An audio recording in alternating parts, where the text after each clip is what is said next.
상상하지 못했던 세상의 문이 열립니다. 식상하지 않은 새로운 상식으로 말이죠. 자꾸 끌리는 이 느낌. 뭐죠? STF 2018 팟캐스트 상식자들 시작합니다. 아, 벌써 두 번째 시간이네요. 네. 잘 저희가- 지내셨어요? 어떻게 다들 지내셨나요? 지난번 때 그 네네. 친근한 분위기를 잊지 않으려고 네네네. 옷을 똑같이 입고 왔어요. 저도요. 그대로 입고 왔어요. 그 느낌 그대로 가려고. 저는 일주일 동안 기다렸어요. 이거 빨아놓고 그래서 다시 녹화한 날이 와서 요거 월요일은 요거다. 네, 다 네. 입었죠. 네, 네네네. 다시 보니까 너무 반갑습니다. 너무 반갑습니다. 하지만 여전히 이 타이틀을 외치는 건 너무 어색하네요. 아니 이거 어색한 걸 이겨내야 돼요. 네, 그래요? 네. 이겨내야 돼요? 인간은 다 부끄러움을 느끼는 아, 동물이에요. 하지만 그렇구나. 우리가 그 부끄러움을 이겨내야지 네. 어떤 시청자들이나 청취자들에게 사랑을 받습니다. 알겠습니다. 네네. 사실은 저희 조합이 네. 어색할 수도 있는 조합이라는 생각이 좀 들어요. 우리가 어색한 거 아니에요, 지금? 그러니까, 진짜 말도 안 되는 조합이죠. 개그맨, 아나운서, 기자. 그러니까요. 어디서도 보지 네. 못했던 팟캐스트 조합 같아요. 아닌가요? 그 어디 방송에서도 잘 이런 조합 없지 않습니까? 개그맨, 아나운서, 기자. 팟캐스트 많이 해보셨다고 했는데 어떤 것 같아요? 우리는 분위기가 좀 어떤 것 같아요? 저는 그 지난 1회를 제가 분석을 해봤습니다. 전문가니까 팟캐스트 전문가로서 이제 함께하고 일주일 있거든요. 동안 내내 네, 그래서 계속해서 들어보고 또 들어보고 네. 했는데 일단은 합격점이다. 저 개인적으로는 아주 만족스럽다. 네. 생각했던 것보다 이 조합이 괜찮았다. 왜냐면 네네네. 툭 했을 때 탁 하고 쿵 어. 했을 때 땅 하고 이런 약간 이런 호흡들이 있잖아요. 우리가 좀 티키타카가 티키타 그렇죠. 음. 꽁치기 탁치기 이렇게 좀 돼야 되거든요. 네, 비트가 네, 맞아야 되는데 약간 이게 사실은 예능이라는 것은 방송이라는 것은 사실 재즈 같습니다. 예. 그냥 실력들을 갖고 있는 사람들이 그냥 와서 그쵸. 연주를 했을 때 이게 막 거기 하모니가 변질이 나와야 되고. 되거든요. 근데 네. 약간 하모니가 나왔다. 음. 그 버금 딸림하음 정도 나왔다. 불안전하게. 버금 딸림하음 정도 나온 것 같아요. 예, 약간. 그래요. 네네. 네네. 이게 스스로가 본인을 이렇게 평가하는 게 쉽지 않은데. 쉽지 않죠. 네. 쉽지 않지만 저는 합니다. 감사합니다. 네. 근데 사실 만나기 전에는 좀 어떤 고정 이미지가 있었을 것 같아요. 직업군에 대한 고정 관념도 있었을 것 같고. 특히 뭐, 솔직히 말씀드려도 돼요? 아니요? 상처받을까봐. 그러면서 시작을 이렇게 하면 솔직히 얘기해요. 말씀해주세요. 궁금해졌어요. 솔직히 기자님은 그러니까 기자라는 직업 특수성 있잖아요. 솔직히 어떤 이미지냐면 술꾼. 그래요? 제 주위에도 이제 기자 네. 친구들이나 이렇게 뭐 예능 기자나 네, 네. 예, 연예부 기자나 이런 다 친구들은 술꾼이세요? 술을 엄청 좋아하더라고요. 술자리도 많고. 하기야 그렇죠. 저희도 네. SBS에 저 빼고 다 술꾼인 것 같아요. 아이 또 자기만 빠져 자기 살자고 다 죽이네. 자기 살자고 배 구멍 내는 거예요 지금. 지난 1회 때 탁주 네. 말씀하셨잖아요. 그 시절은 막걸리. 이제 끝내고 네. 새로운 아. 상식으로 저도 이제 네. 끊으셨어요? 네. 약간 손이 떨리시는 것 같아요 지금. 인지현상인가요? 진짜로. 네. 아, 그래요. 그것도 제가 저는 술을 안 먹겠습니다. 해가지고 진짜 안 먹게 끊으신 됐어요. 아, 네. 얼마 되셨어요? 그렇구나. 끊은지? 끊었다고 말하기 아니라 굉장히 많이 마셨던 것 같은데 거의 입사하고 바로 그러니까 술을 먹고 몇 번 이제 입원을 했어요. 크게 술병이 나서. 기자분들이 그런 경우. 네, 그래서 이제 회사에서도 계속 술을 먹다가는 너무 이게 노동력에 차질이 있구나 생각해서 서로 그냥 그래서 네. 집에서만 드시면 돼요. 회사에서 안 드시고. 그렇게 집에서 마신다고. 네, 집에서. 집 천장에다 휴지를 이렇게 던지신다고. 기자하면 또 그런 이미지가 있을 수도 있고. 술만 잘 먹었어도 진짜 그리고 부러워요. 아나운서 하면 좀 도도한 음. 느낌? 깍쟁이 같은 느낌. 음. 근데 만나보니까 어떠세요? 오, 뭐 한 40대 아저씨 같은 느낌. 냄새도 약간 그런 냄새가. 이 냄새가 전달이 돼야 되는데 앞으로 방송이 4D로 가야 됩니다. 이런 냄새들도 이게 전달이 안 되잖아요. 제가 친근감 네. 있게 하려고 별걸 준비 다 한 거예요. 같은 아저씨 여자도 같은 냄새까지 준비해서 느낌이잖아요. 냄새까지 네. 쉽지 않았어요. 이렇게 친숙할 수가 있나? 네. 저는 보통 개그맨 분들 하면 굉장히 막 평소에도 막 쾌활하고 그러실 거라 생각을 하실 텐데 저는 왠지 김희석 씨는 평소엔 조금 더 이렇게 세심하고 고민도 많이 하고 이러실 것 같았거든요. 근데 좀 그러신 것 같아요. 그러니까 밖으로는 막 밝게 네. 웃으시지만 그렇게 집에서 술을 드신다. 울면서. 되게 세심한 분이시구나라는 게 좀 옆에서 느껴지네요. 좀 소심한 편이죠. 아, 소심하세요? 예, 대범한 스타일은 아니에요. 네. 그래서 무슨 얘기를 해놨잖아요. 이렇게 뭐 장난을 치고 나서 되게 눈치 카메라 불 딱 살피시는구나. 꺼지면 아 죄송해요. 어. 아까 기분 안 나쁘셨어요? 저는 약간 그런 성격이에요. 성격이. 저 40대 약간 기분 나빴어요. 아, 아저씨 냄새에서. 일단 카메라 꺼지면 사과할게요. 네, 죄송합니다. 지금 카메라 돌아서 네네, 제가 대범한 너무- 척해야 되거든요. 너무 솔직했죠. 네네네. 자, 이렇게 조금 우리가 이미지도 이제 벗겨가면서 네. 조금 더 친해질 수 있는 시간이길 기대하겠고요. 여기에 이제 저희도 아직은 살짝 어색할 수도 있는데 여기에 한 분을 더 아 모셔서 어색한데. 특별한 시간을 네. 좀 더 꾸며갈까 해요. 그래요. 오늘 첫 번째 상식자. 초대 손님께서 네. 상식자께서 드디어 오늘 오신다고 네, 그러셨습니다. 어떤 네. 분이시죠? 뭐 이렇게 한마디로 설명이 안 되는 분이세요. 무슨 뜻이죠? 여러 가지 뜻이 있을 것 같은데. 설명 불가. 완전히 걸크러쉬에다가 네, 넘치는 매력? 네. 직접 만나 보신 거군요. 그렇죠. 아, 직접 이렇게 네. 모시고 오신 건가요? 캐스팅을 하시나요? 캐스팅 디렉터. 저희 섭외? 네, 섭외까지 하시나요? 제발 나와주세요. 이런 거. 그런 네. 것까지 하시는구나. 그러면 제발 나와주세요라고 모실까요? 어떻게 부르면 좋을까요? 그러면은 그러게요. 우리 어떻게. 저희가 그 간절한 마음을 담아서 굽신거리면서 불러요. 최대한 굽신거리면서 준비하세요. 알겠습니다. 이런 것도 좋아하신단 말이에요. 이런 것들. 상황 알겠습니다. 이런 설정들 네. 굉장히 좋아하세요. 네. 네네. 한번 최대한 굽신거리면서 한번 불러보도록 하겠습니다. 어떻게 어떻게 뭐라고 하면 돼요? 불러요? 나와주세요. 이렇게 알겠습니다. 최대한 굽신거리면서 네. 나와주세요.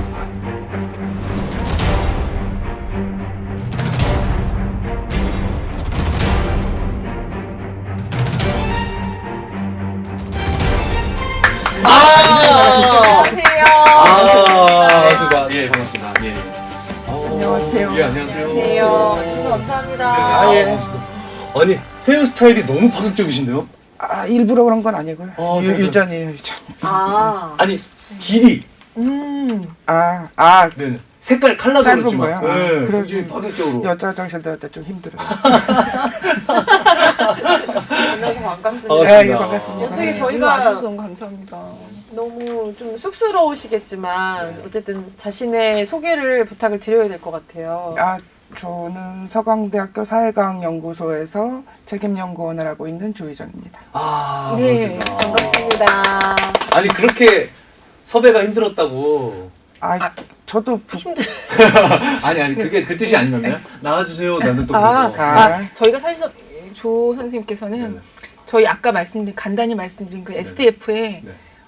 연구를 해주고 계세요. 지금 아, 저희 그 계속해서. 새로운 상식 개인이 바꾸는 네네. 세상이라는 네네. 거를 네네. 네, 진짜로 그 새로운 상식이 오고 개인이 진짜 바꾸나 이게 진짜 맞는 건가? 우리가 그냥 세상 좀 요새가 그런 것 같은데? 라는 이 느낌이 진짜 느낌인지 정말 현실인지 그렇다면 왜 그런 건지 어떻게 바뀌고 있는 건지를 네, 연구를 지금 해주고 계시고요. 11월 2일 날 DDP에서 이 SDF가 실제 오프라인 포럼이 열릴 때 네네. 그때도 말씀을 해주실 강연자로. 예정이세요. 또 영상. 나와야 돼요. 싫으신 것 같은데. 싶어요. 아니, 연구만 하면 되는 줄 알았는데. 아니 그래도 연구하신 결과물을 또 대중들에게 알려야 되는 역할도 있지 않습니까? 그렇죠. 근데 연구자들은 그런 거 되게 부끄러워하고 어. 뭐 누구나 다 그렇겠지만 네. 특히 그렇죠. 그리고 저희가 사실 미리 또 다른 자기소개를 하나 부탁드리기도 했었어요. 아, 그래요? 선생님. 이런 것들이 네. 이런 것들이 힘들어하시는 그렇죠. 거구나. 뭔데요? 네. 뭐? 그렇지만 말씀을 해주세요. 성함으로 삼행시? 이런 거 시키지 마요. 그러니까 싫어하시잖아요. 작가님이 숙제 내셨어요. 아 정말. 조, 희자, 정자 정자. 이렇게 네. 쓰시는데 이게 부담스러우셨던 거군요. 근데 의외로 쉽게 오! 풀렸어요. 후배들이 되게 고민했는데 네네네. 뭐 다 닭살 돋고 그래가지고 네네. 의외로 쉽게 풀렸는데 네. 뭐 기왕에 온 거 네. 확실하게 아, 좋습니다. 저희가 운을 네. 띄우겠습니다. 네, 조, 제 소개하는 거죠. 네. 조희정은 희, 희망을 줄 수 있는 정, 정말 새로운 상식을 연구하는 연구자다. 오. 깔끔하지 않아요? 네. 좋았어요. 우와. 정치학자세요. 정치학이요? 예. 그럼 진짜 저희에게 희망을 주실 수 있네요. 연구하고 있다 그랬지 어. 결론이 났다 그러지. 투비 컨티뉴. 아. 끝이 없죠, 오늘. 그쵸. 그쵸. 네. 저희에게 오늘 어디까지 연구를 하셨는지 그 생각나는 대로는 뭐 말하고 가야죠. 네. 네네. 다들 되게 그냥 체감하고 있던 거를 정리해서 말씀해 주시기 때문에 네. 들으시면 아 맞아 그랬지 그렇네 이렇게 구체적으로 어떤 걸 연구하시는지 좀 궁금해요. 길기도 하고 좀 쉽게. 쉽게 설명을. 하면 그러니까 인터넷을 통해서 개인이나 정당이나 정부의 권력이 어떻게 나타나는가 그걸로 민주주의가 구현될 수 있을까 근데 이제 그거에 대해서 사회적으로 의견이 되게 많잖아요. 네. 된다 안 된다 뭐 네. 이런 얘기들이 많은데 저는 가급적이면 되는 쪽의 조건을 찾아가려고 하는 거죠. 근데 뭐 나라마다 조건도 다르고 시대마다 조건도 다르기 때문에 언제나 되는 건 아니지만 그래도 뭐 오프라인에서보다는 온라인에서 되는 부분들이 좀 있으니까 그런 게 되게 매력적인 것 같아요. 인터넷에 어떻게 보면 순기능 그렇죠. 그런 것들 네. 연구하시는 거네요. 그렇죠. 그러니까 역기능을 연구하면은 규제 뭐 이렇게 네. 뭐 그런 것들이 있겠지만 가급적이면 되는 쪽으로. 얼마 전에 그 촛불 예. 집회 있었잖아요. 예. 그것도 어떻게 보면은 연구하시는 거와 굉장히 가장 대표적인 케이스라고 그렇죠. 할 수 네. 있겠죠. 그러니까 네트워크로 연결된 개인들 인터넷으로 세상을 바꾼 거잖아요. 그렇죠. 근데 이제 거기서 끝나는 게 아니라 뭐 그 다음에 제도도 더 좋아지고 뭐 이런 식으로 돼야 되는데 네. 그게 이렇게 한 번만 되고 와 다 됐다 이런 건 아니잖아요. 음. 그런데 이제 그런 식의 시도들이 새로운 시도들이 굉장히 많은 것 같아요. 근데 인터넷이 우리나라에 퍼진 게 뭐 한 30년 이 정도라고 봤을 때 제가 지금 50인데 네. 그 전에 20년 동안은 인터넷이 없었잖아요. 그렇죠. 근데 그 20년 동안하고 그 이후에 30년은 굉장히 많이 다르지 않은가 그런 생각들 좀 많이 해요. 재밌는 것 같아요. 맨날 뭐 인터넷과 정치, 클릭하면서 보니까. 나라에 대해서 연구하시는군요. 그 선생님이 오늘 개인 권력이라는 키워드를 저희한테 이제 설명을 해주실 예정인데 개인 권력. 네. 이게 개인이 권력을 갖게 된다는 건가요, 선생님? 어떤 건가요? 무슨 얘기인가요? 그게 아까도 20년 전을 얘기를 했지만 네. 20년 전에 개인들이 뭘 했을까를 생각을 해보면 네. 국가에 충성하고 뭐 사회 발전을 위해서 희생하고 뭐 이런 것들이 전혀 이상하지 않았잖아요. 근데 인터넷 공간을 보면은 개인들이 뭐 원하는 거, 주장하는 거 이런 것들이 다 보여요. 그러면서 원래는 있었는데 개인의 권한이 조금 더 세진 것처럼 보이는. 근데 사실은 뭐 이 제목도 새로운 상식이지만 사실은 그 상식이라는 건 원래 있었다라는 거죠. 그러니까 정부도 개인을 위해서 시민을 위해서 존재하는 거고 정당도 그렇고 사회 모든 것들이 사실은 개인의 어떤 활동과 희생 이런 부분을 기반으로 가는 건데 그런 게 아니라 뭐 되게 개인이 어떤 한 전체의 부속품인 것처럼 그렇지 않은 것 주장들이 인터넷을 통해서 많이 나타나는 측면들. 그래서 뭐 권력이라는 거를 보통 이제 물리력, 강제력 이런 식으로 얘기하지만 설득력도 권력이고 뭐 호소력도 권력이고 그리고 권력에 대해서 굉장히 스펙트럼이 되게 넓어지는 거가 있지 않나 이런 생각도 들고 그거는 그 이전에는 없던 현상이지 않은가. 그 이전에는 뭐 권력자 이런 개념들 그다음에 싸움 뭐 파워게임 뭐 이런 식의 개념이었는데 지금은 그런 개념은 아닌 것 같아요. 누구나 다 권력을 가질 수 있는 시대 그리고 그래야만 하는 시대인데 뭐 시간은 좀 오래 걸리겠지만요. 그러니까 말씀하신 게 기존에도 우리가 권력은 다 모두들 가지고 있었지만 단지 그렇죠. 창구가 생겨서 개인의 권력이 가능해진 시대처럼 우리가 인지를 하고 있는 시대에 살고 있다 이런 말씀이신 건가요? 그렇죠. 헌법에도 나와 있잖아요. 그렇죠. 누구에게나 권력이 있는 거고. 근데 실제 살아보면 그렇지 않잖아요. 네네. 구조 속에서 그쵸. 참아야 되고 뭐 제가 어렸을 때 제일 많이 들었던 얘기가 뭐 말 대답하지 마라, 뭐 오, 질문하지 맞아, 맞아. 마라, 뭐 그러면 그러면 안 되나 보다 하니까 의견을 점점 숨기게 되고. 그래서 우리나라 사람들이 특히 질문을 잘 못하는 그런 게 있다 뭐 이러는데 예전에 그 오바마 대통령 왔을 때 기자들 그 영상 너무 웃기잖아요 정말. 근데 그게 뭐 일 개인의 탓이 아니라 사회 전체 분위기가 그러면 그리고 조금만 뭐 질문하면 뭐 나댄다 이러고 나대는 게 아니라 의견을 얘기할 뿐인데 뭐 지만 잘났나 뭐 이런 식의 반응들이 있으면 점점 위축되는. 근데 개인이 권한이 있어요. 의견이 어떠세요라고 계속 칭찬해주고 북돋아주고 그러면 사람들이 좀 이렇게 쉬는 공기의 느낌이 달라지지 않을까요? 근데 지금 너무 무거운 데서 조금 이제 좀 편안한 공기로 바뀌는 전환기 이런 느낌이 좀 있는 것 같아요. 제일 많은 피해를 받은 게 개그맨들일 겁니다. 어린 그래요? 시절에 엉뚱한 얘기 제일 좋아하거든요. 근데 학창 시절에 진짜 생각나는 걸 얘기하지 말아야지를 늘 교육받았던 것 같아요. 그러니까 자기 왜냐하면 내 센터링. 생각을 얘기하면 늘 혼나는 거였거든. 저도. 그렇죠. 네. 그럼 개인적으로는 이렇게 뭐 말대답하지 말아라 이런 게 있을 테고 또 사회적으로 보면 아까 촛불혁명도 있었지만 사회적으로 봤을 때 우리가 이렇게 오고 있는 현상이 이런 개인 권력의 강화라고 볼 수 있다 이렇게 예를 들어주신다면 어떤 게 있을까요? 아주 오래된 예지만 엘빈 토플러가 한 1970년대인가 프로스머 얘기를 했었어요. 그러면서 뭐 이제 소비자가 일방적으로 소비만 하는 게 아니라 뭐 이런 제품도 만들어주세요. 뭐 이런 거 클레임 거는 수준을 떠나서 생산까지 관여를 하게 되는 그래서 프로듀서와 컨슈머가 합쳐져서 프로스머 세상이 올 것이다. 근데 그런 일들이 굉장히 많이 일어나고 있는 거죠. 그래서 뭐 요즘은 되게 자기가 뭐 유튜브 창작 그런 것도 많이 하고 근데 전에는 대기업에서 소품종을 만들면 그걸 획일적으로 다 소비하는 대중사회였다면 지금 일정 정도 다중사회 뭐 이런 식의 얘기들을 하죠. 다양한 시민들의 사회 이런 식의 얘기들 그런 사례들이 많은 것 같아요. 소비자로서의 개인은 이제 그런 식으로 프로슈머로 그렇죠. 참여를 한다면 정치나 그쪽으로는 어떤 식으로? 정치는 아무래도 촛불 집회나 사회운동 이런 것들이 있는데 이렇게 요즘에 계속 연구하다가 보니까 2000년 이후부터 지금까지 전 세계에서 시민혁명, 뭐 집회, 광장에 굉장히 많은 사람들이 모인 횟수를 보니까 25번 정도 돼요. 근데 그 중에서 우리나라에서 4번이 일어났죠. 와, 전 세계적으로 25번이네요. 네, 근데 2002년, 우리나라 2002년, 2004년, 2008년, 2016년 이렇게 일어났잖아요. 네. 근데 그때 사람들이 뭐 어떤 걸 갖고 모여드느냐 보면은 뭐 중동혁명 같은 경우는 페이스북 페이지 만들어가지고 내가 칼레드 사이드다 희생자 얘기하니까 사람들이 저럴 수가 있느냐 하고 모여들기도 하고 우리나라 촛불 집회 같은 경우는 그 요즘에 해시태그 많이 쓰잖아요. 뭐 그런데 누구는 뭐 이런 식의 해시태그들 보면서 사람들이 그게 누군데 뭐 하다 보니까 그렇대더라. 그러니까 인터넷 공간이 이렇게 연결돼 있는 입소문 마케팅처럼 입소문 효과 같은 것들이 많이 나타나고 정치적인 현상들은 그런 것들이 많은 것 같아요. 그게 결국은 사회 현상하고도 연결이 되고 진짜 인터넷으로 민주주의가 꼽히네요. 언제나 그렇진 않죠. 이제 갈등이 격해지기도 하고 끼리끼리 친해지기도 하고 뭐 그래가지고 막 네 편 내 편 이런 것들이 있는데 그건 또 오프라인 역시 마찬가지고 그러니까 오프라인에서 그 생활하는 것들이 온라인에서 눈에 확 띄는 것 같아요. 그래서 마치 그게 또 세고 전부인 것처럼 그렇긴 한데 그것과는 그러니까 긍정론과 부정론 간의 균형 이런 부분들 그건 어떻게 생각하세요? 청문회인 거예요.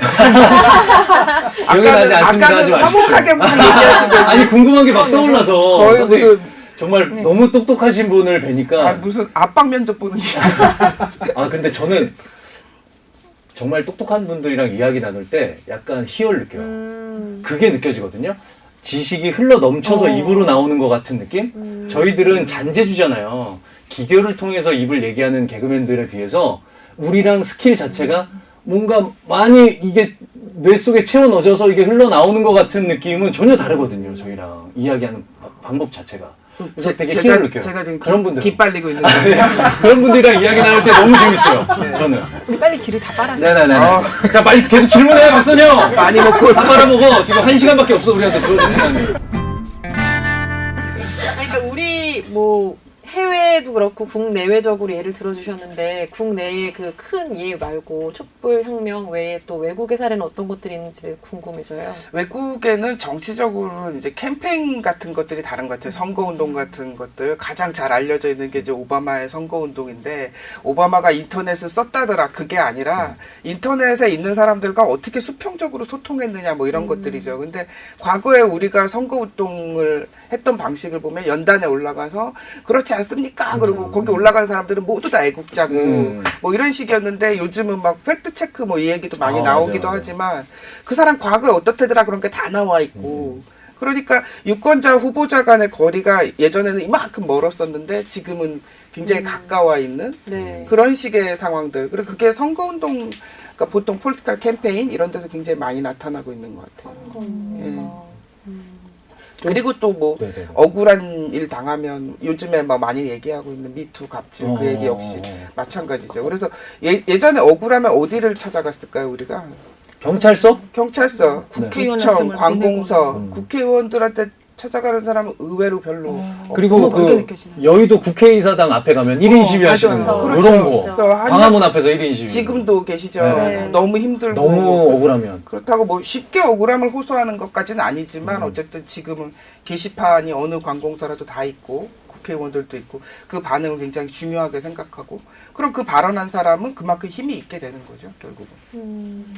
그러니까 이게 개인의 권력, 사실 권력이라는 단어 자체가 언젠가부터는 조금 부정적인 의미가 내포되게 우리 피부에 와닿는 게 생겼던 것 같아요. 뭐 왜냐면 가장 우리가 탁 선뜻 떠오르는 거 갑질한다, 뭐 갑을 관계 이런 부분을 우리가 권력 관계라고 쉽게 그냥 정의를 내리면서부터 시작이 됐는데 그게 네트워크 인터넷상에서 인터넷이 활발해지면서 개인 권력 이렇게 새로 탄생했다는 의미가 어떻게 좀 구분지어서 정의를 내리면 되는 건지. 그러니까 옛날에는 그 뭐 소설에도 많이 나오잖아요. 우리들의 일그러진 영웅이나 완장 뭐 이런 그거 보면은 누가 파워를 가진 캡틴이 하나 있어가지고 뭐 꾸러 그러면 다 꾸러야 되고 그런 식의 1인에게만 집중이 되는 그리고 그 사람들이 그 우리가 뭐 그 예전은 뭐 되게 막 경제 성장도 중요했고 학교도 뭐 다 끝까지 다녀야 되고 뭐 부모는 힘들게 일해도 대학은 가야 되고 뭐 이런 식의 상황이면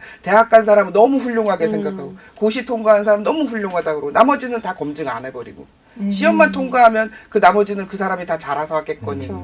근데 실제로 그렇지 않잖아요. 계속 누군가 계속 끊임없이 모니터링을 해야 되고 잘하든 잘못하든 뭐 서로 간에 소통도 좀 해야 되고 그래서 파워의 개념 자체가 1인이 독점하고 있는 수직적인 강압적인 권력 이런 거는 아니라는 거죠. 누구나 다 가질 수 있는 어떤 자존감 이런 부분들로 변화하고 있는. 근데 이제 권력이 어떻게 보면 약간 분산된 거나 그렇죠. 마찬가지잖아요. 그렇죠. 일단 그냥 시민들도 권력을 어느 정도 갖게 된 건데 인터넷이라는 도구를 이용해서 근데 잘못되는 경우들도 너무 많잖아요. 사실은 그렇죠. 그걸 잘못 이용해서 사실이 아닌데 올려서 그게 굉장히 이슈처럼 돼서 그렇죠. 뭐 예를 들어 어떤 가게를 갔는데 가게에서 서비스가 이상했대더라 라고 막 글을 올려서 그 집이 망하기도 하고 막 했는데 나중에 알고 보니까 그게 사실도 아니었고 그렇죠. 또 어떤 분은 뭐 어떤 개인한테 내가 피해를 봤는데 그게 나중에 알고 보니까 사실도 아니야. 이런 식으로 개인한테 권력이 나눠짐에 따라서 안 좋은 것도 분명히 있다는 얘기죠. 좋은 것도 있지만. 그렇죠. 네, 그걸 악용하는 거. 그건 어떻게 개선해야 될지. 저는 이 인터넷이라는 게 순기능을 계속해서 연구하시고 생각하신다는데 안 좋은 기능이 너무 많은 걸 느끼거든요. 그게 그리고 어떤 뭐 여성 집단이라든가 남성 집단 이런 것들이 권력을 어마어마하게 갖게 되면서 자기네 집단을 대변하는 것들이 막 정말 정의인 것처럼 그렇게 하는 경우도 있고. 양극화도 네. 인터넷상에서 많이 심해진 부분이 없지 않아 있죠. 그 저희들 전공할 때 농담처럼 하는 얘기를 했는데 오프라인에서 안 푸는 문제를 왜 우리가 다 풀어야 되냐 온라인 IT를 전공하고 있다는 이유로 모든 거 대답해야 되냐 뭐 이런 식으로 약간 비껴가기도 하고 그러는데 결국은 이제 연결돼 있다는 거에 힘을 믿는 수밖에 없어요. 그래서 필터링을 그러니까 여러 사람들이 그 집이 억울했다면 이 집 진짜 억울하다더라라는 뉴스를 공유를 한다라든지 그 가짜 뉴스 같은 것도 그렇게 필터링을 하잖아요. 기계적으로 뭐 알고리즘에 의해서 필터링하기도 하지만 예전에 오바마가 그 가짜 뉴스 팩트 체크할 때는 지지자들한테 내 뉴스 잘못된 거 있으면 갖다 주세요. 그러면 그 게시판에서 지지자들이 오바마는 그렇지 않아요라고 서로 대화를 하면서 뭔가 이렇게 그 안에 네트워크가 형성되는. 그러니까 지금 과도기적이랄까 그런 과정 속에서 나타나는 부작용들을 그렇다고 뭐 그걸 제도를 갖고 뭐 온라인을 쓰지 마시오 이럴 수도 없는 거고 의견을 개진하지 마시오 뭐 이럴 수도 없는 거잖아요. 그렇죠. 표현의 자유를 막을 수는 없는 거니까. 그래서 그런 쪽으로 연결되어 있는 힘을 믿는 네트워크를 어떤 수능적인 네트워크를 활용하는 방안에 대해서도 고민하는 게 굉장히 긍정적으로 보시는 거네요. 자기 자체적으로 가능성을 믿을 수밖에 없지 않나. 그러니까 제가 다른 그러니까 규제에 관련된 일을 하기도 했는데 굉장히 고통스럽더라고요. 그러니까 마치 그런 거예요. 엄마가 내가 오늘 꿈 잘못 꿨는데 밖에 나가면 벌어지도 않은 일. 너 교통사고 당할 것 같으니까 학교 가지 마. 그럼 걔가 안전할 수는 있겠죠. 근데 매일매일 그 어린이가 그렇게 살 수 없는 거잖아요. 그러니까 우리가 어느 정도 위험에 노출돼 있는 부분들이 있고 뭐 끔찍한 위험도 많기는 하지만 서로 그런 부분에 대해서 소통하는 부분들이 중요하지 않은가.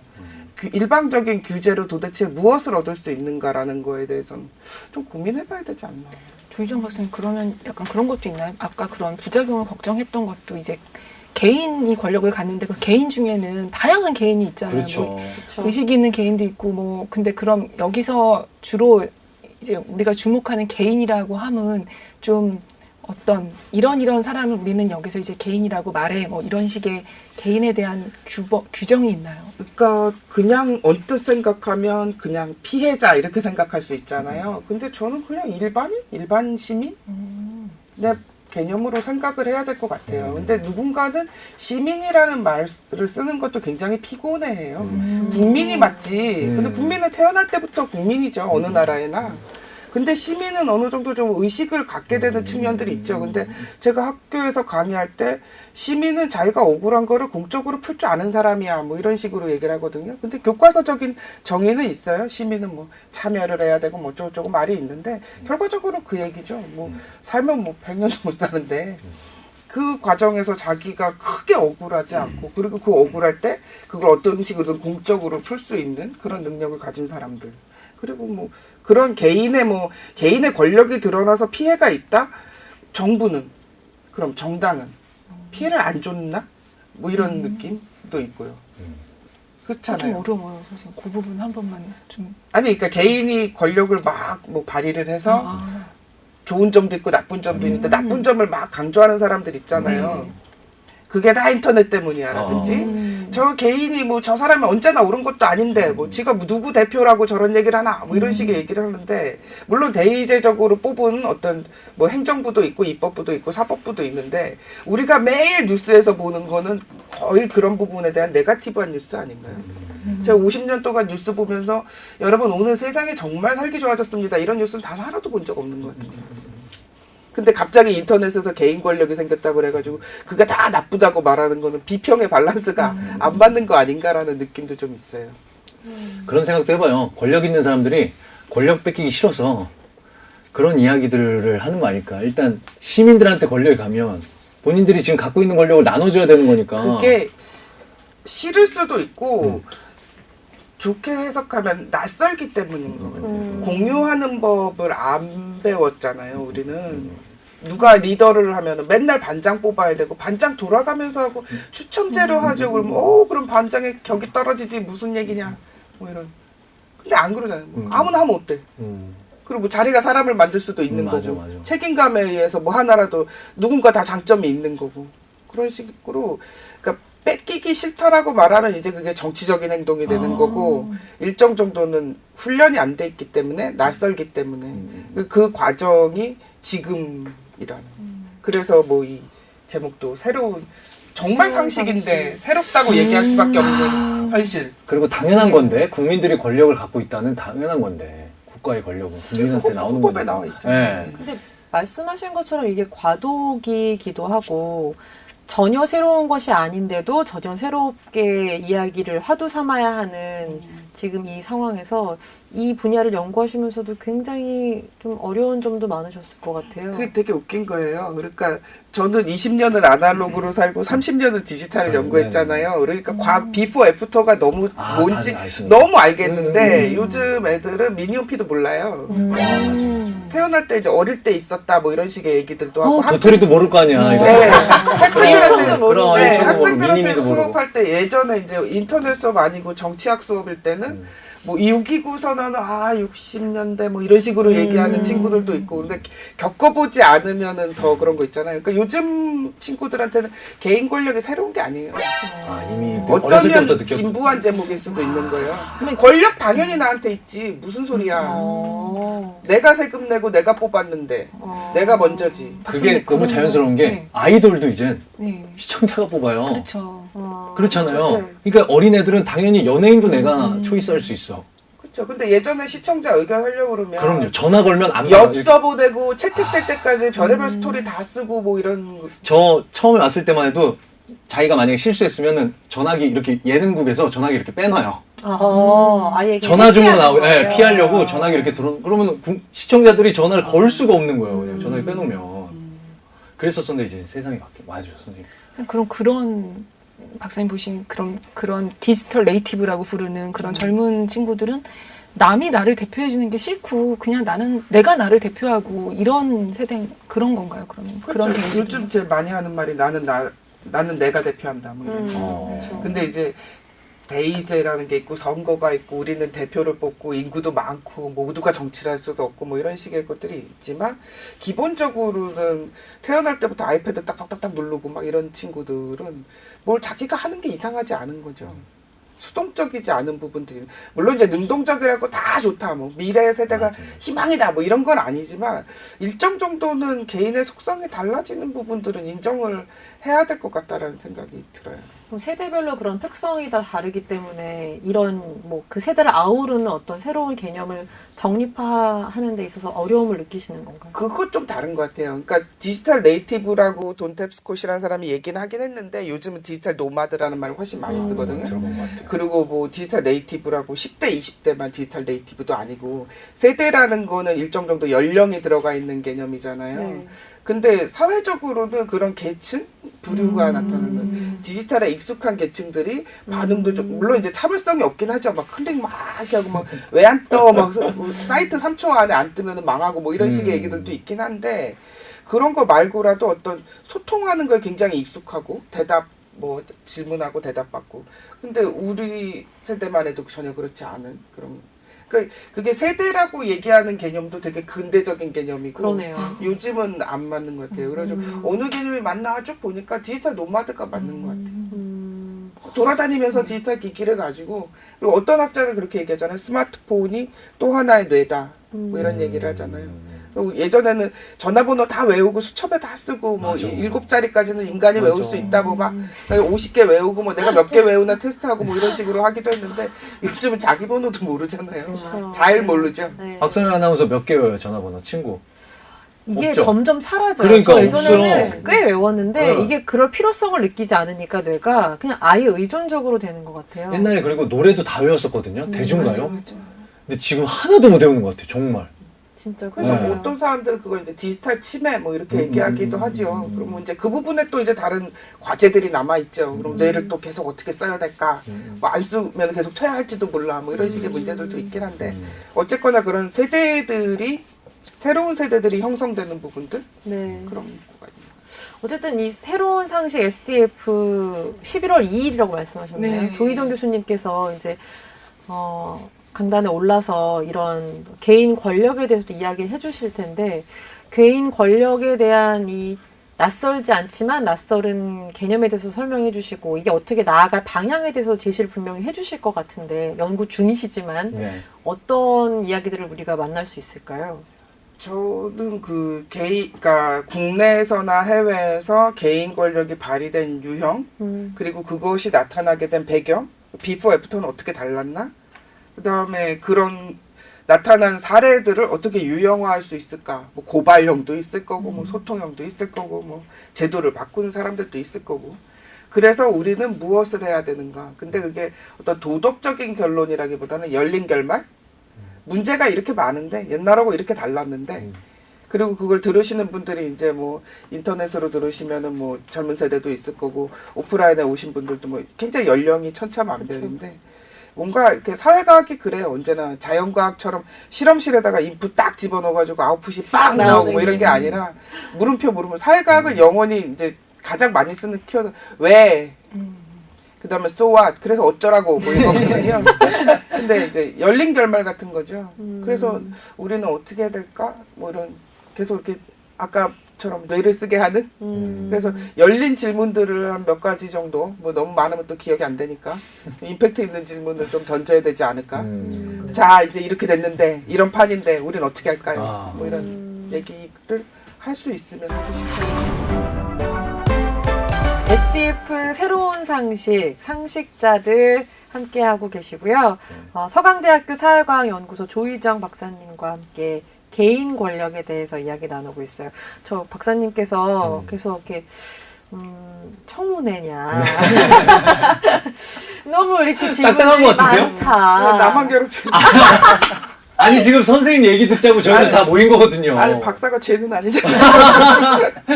아니 근데 너무 이렇게 말씀하셨듯이 새로운 것이 아닌데 우리가 왜 새롭게 받아들이고 있지라는 거를 생각하다 보니까 깨달음이 굉장히 많아요. 선생님, 인터넷이 개인에게 권력을 주기도 했지만 권력자들이 인터넷을 이용해서 여론을 조작한다거나 권력을 더 강화시킨다거나 그런 경우들이 최근에 있었잖아요. 그게 그 모조로프라는 학자가 이제 연구자가 있는데 네. 그 사람이 그런 얘기를 해요. 인터넷을 써서 자원이 없거나 힘없는 개인만 힘을 얻게 되는 게 아니다. 정부가 역으로 이용하면 맞아. 뭐 국가 이름을 특정하는 게 어떨지 모르겠지만 우리가 알고 있는 많은 독재 국가들이나 일방적으로 뭐 셧다운을 하기도 하고 뭐 이런 식으로 이용할 수 있다 이런 식의 얘기들도 많이 하죠. 그리고 우리나라에서도 그런 게 있었고 그래서 그때 연구하면서 되게 고민을 많이 했었어요. 계속 해야 되나? 반칙 아닌가 이거는? 그래서 그때 그 전까지는 시민사회 분야에 대해서 그렇게 내 분야로 해야겠다라는 생각보다는 정부가 IT를 어떻게 쓰는지 정당의 캠페인을 어떻게 잘하면 인터넷을 어떻게 잘하면 좋은지 이런 걸 연구를 했는데 별로 변하지도 않고 그러다 저런 반칙을 하고 그러니까 뭐 막말로 이제 오만잡정이 다 떨어지는 그런 느낌. 연구자도 사람이니까 화가 나죠, 진짜. 좀 열폭했죠. 네. 그러면서 요즘은 그래서 차라리 시민사회 쪽이 되게 다양하고 많은 일들이 일어나지 않나? 뭐 이런 식의 상황들. 그래서 뭐 어느 나라에서는 뭐 정당을 만들기도 하고 여기 보통 탑다운식이 아니라 버텀업식이라고 얘기를 하는 그런 것도 그게 훨씬 더 자유롭고 재밌지 않은가? 그리고 사회과학자들이 좋아하는 건 이제 사회 변화니까 그런 쪽이 더 재밌지 않나? 그런 생각까지 가게 됐는데 어쨌든 반칙은 반칙이고 근데 뭐 그걸 막을 수 있는 방법이 없는 그런 부분들도 있고. 그걸 어떻게 막죠? 힘이 없는데 우린? 그 사람들은 우리보다 힘이 훨씬 많고? 언제나 그렇진 않죠. 대부분의 독재자들이 몰락하는 거는 본인이 잘못해서 그거를 대중이 알았을 때 그런 것들이잖아요.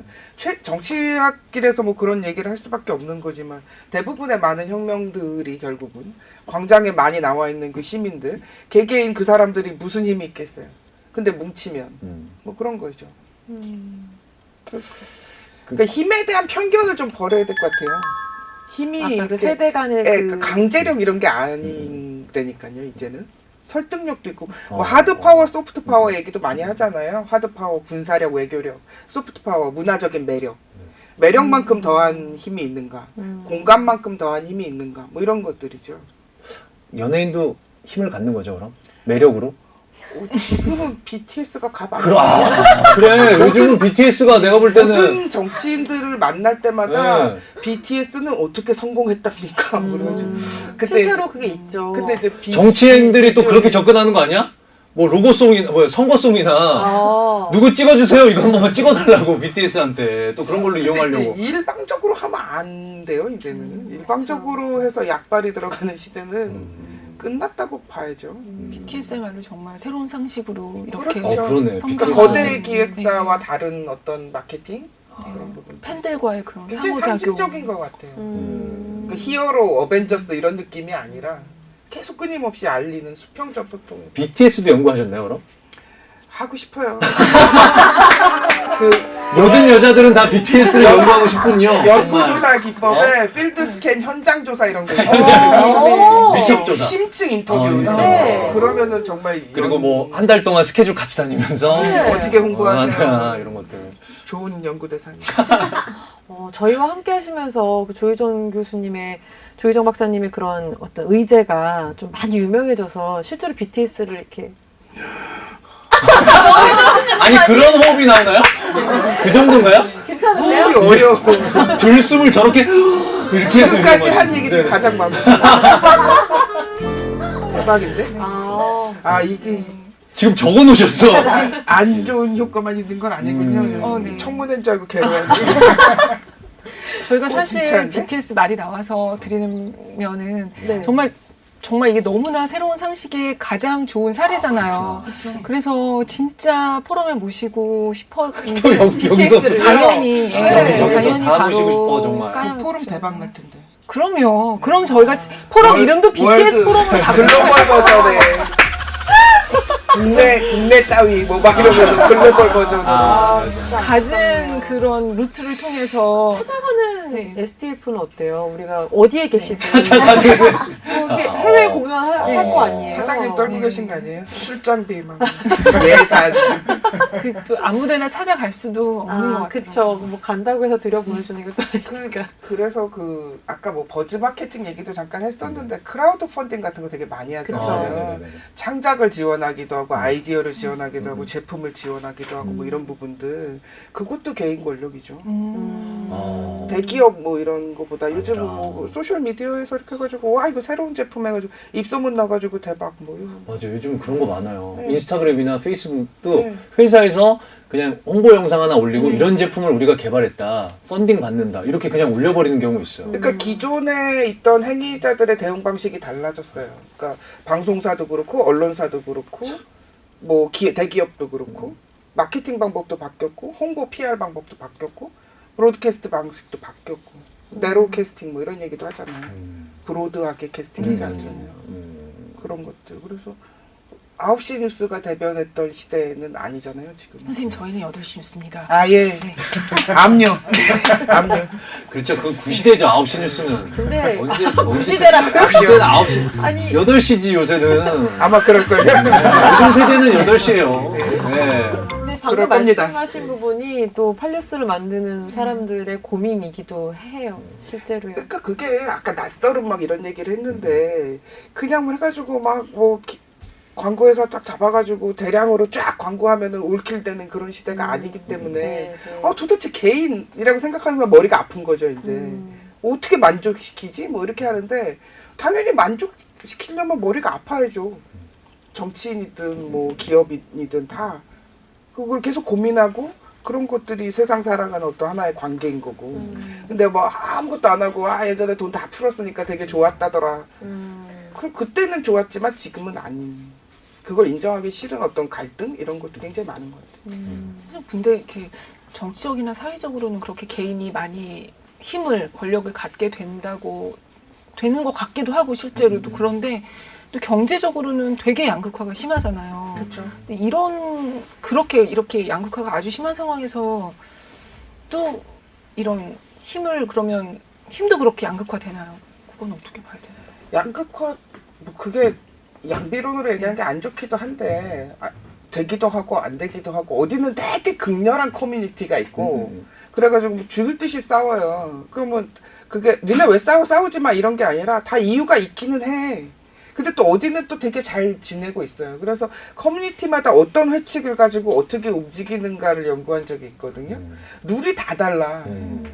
그래가지고 예전에 룰은 그렇게 획일적이지 않았거든요. 그러니까 획일적이었고, 근데 지금은 룰이 굉장히 다르더라고요. 그리고 우리가 알고 있는 뭐 회원은 회비를 얼마를 내고, 뭐 오프에 몇 번을 나오고, 뭐 이런 정도가 아니라 뭐 사담을 금지한다, 뭐 어쩌고 저쩌고 뭐 이런 식으로 디테일하게 그래가지고 이런 자율 규칙들이 굉장히 많이 생기는구나.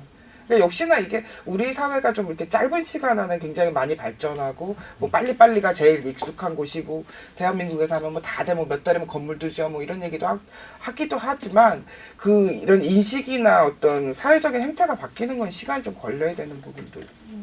그리고 새로운 세대라고 그래서 아까 말했던 것처럼 뭐 다 좋은 게 아니라 그들도 공동체를 생각해야 되는 그런 교육들은 없는 거죠.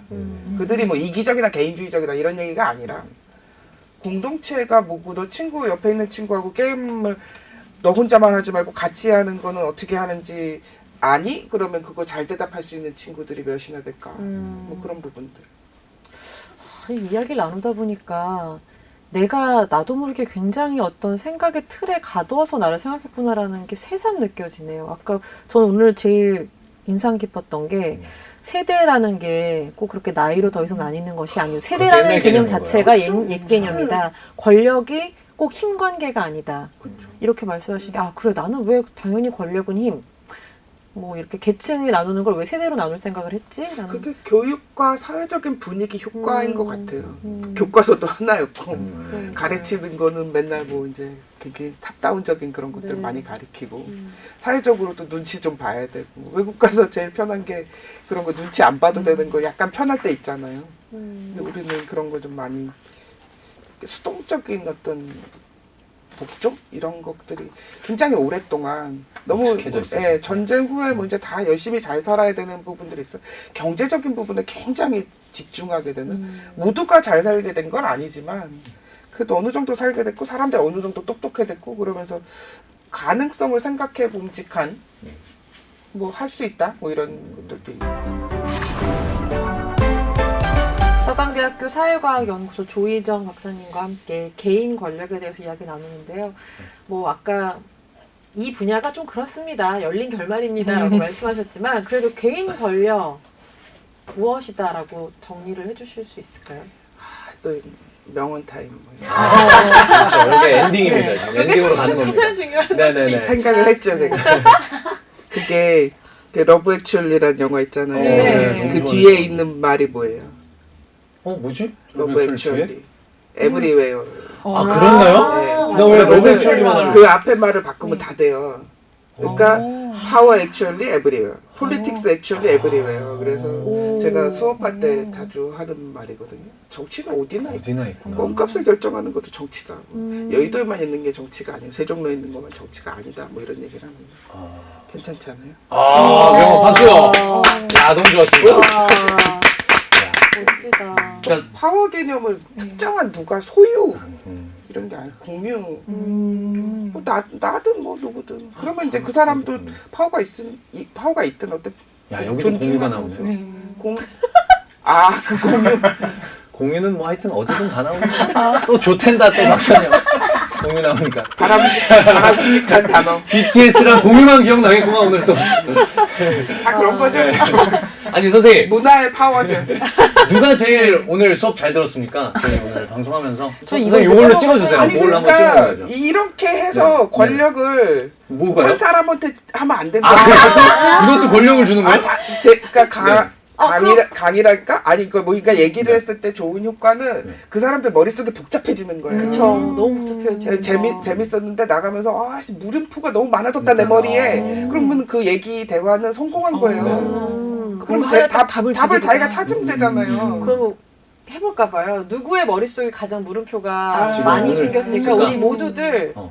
같이. 우리도요? 우리도 그냥? 그럼요. 왜냐면 권력을 한 곳에 봤을 모으지 때? 않기 그래, 위해서. 그래. 자기한테 개인 권력이야 그럼요, 이것도 그럼요. 지금. 네네네. 자, 하나, 둘, 셋 하면 하겠습니다. 하나, 둘, 셋. 뭐야 이거? 성공했어. 와. 저는 저를 찍었거든요. 박선영 아나운서 찍고 네. 우리 조 박사님을 찍으셨고 우리 저도 제가 찍고. 조 기자님은 또 조 기자님을 찍으시고. 아니 근데 저희야 학생이니까 지금 그랬다고 하는데 박사님은 어찌하여? 그러니까 공부는 끝나는 게 아니라니까요. 또- 나도 물음표를 갖고 집에 가서 네. 또 연구를 해야 되잖아요. 맞아요. 아니 근데 난 누구 1등 뽑고 싶은데 안 이게 돼요. 구시대적인 안 건가? 된다니까요. 줄 세우게 하면 안 돼요. 1등은 뽑고 싶은데 아, 그러면 그래야지 뭐가 시원한데 끝나게. 그러면은 1등만 기쁘잖아. 그런가요? 조희정 박사님 정말 감사합니다. 오늘 1시간 정도 함께 이야기를 나눴는데요. 요 이야기 조금 더 심화 버전 혹은 지금 품은 함께 팟캐스트를 들으면서 모두 품었던 이 물음표들을 11월 2일 또 우리가 오프라인에서 만나서 또 한 번 풀 수 있을 것 같다는 생각이 네, 그날은 들더라고요. 조희정 박사님뿐만 아니고 이 연구가 지금 조희정 박사님이 그런 현상과 그런 유형을 말씀해 주셨잖아요. 그 앞뒤에 이게 역사적으로는 그럼 이렇게 쭉 한국을 쭉 봤을 때 어떻게 우리가 그럼 이런 게 누적돼서 지금 이게 나타나는지와 그럼 우린 도대체 아까 궁금해하셔서 어떻게 해야 될지 되는 거냐 요거까지 앞뒤에 다른 박사님들의 연구까지 해서 한 번에 쭉 들으실 수 있습니다. 뭐 SBS 뭐 알차게 준비했네 정말. 준비된 멘트 참기 힘드네. 개인 권력 everywhere. everywhere 오늘 너무 인상 깊었고요. 1시간 동안 좋은 이야기 나눠주셔서 감사하고요. 소통해주셔서 감사합니다. 저희가 마지막에 또 이렇게 외치면서 끝나는 참기 힘든 무언가가 또 있어요. 봉 잡아주세요. 네. 박사님. 네, 봉 준비하세요. 자, 오늘 함께 해주신 조희정 박사님께 감사의 말씀 드리겠고요. 저희는 다음 이 시간에 다시 새로운 상식자와 함께 찾아뵙겠습니다. 상식! 자, 와! 상상하지 못했던 세상의 문이 열립니다. 식상하지 않은 새로운 상식으로 말이죠. 자꾸 끌리는 이 느낌. 뭐죠? SDF 2018 팟캐스트 상식자들 다음 시간에 또 또 만나요! 고생하셨습니다. 네, 수고하셨습니다.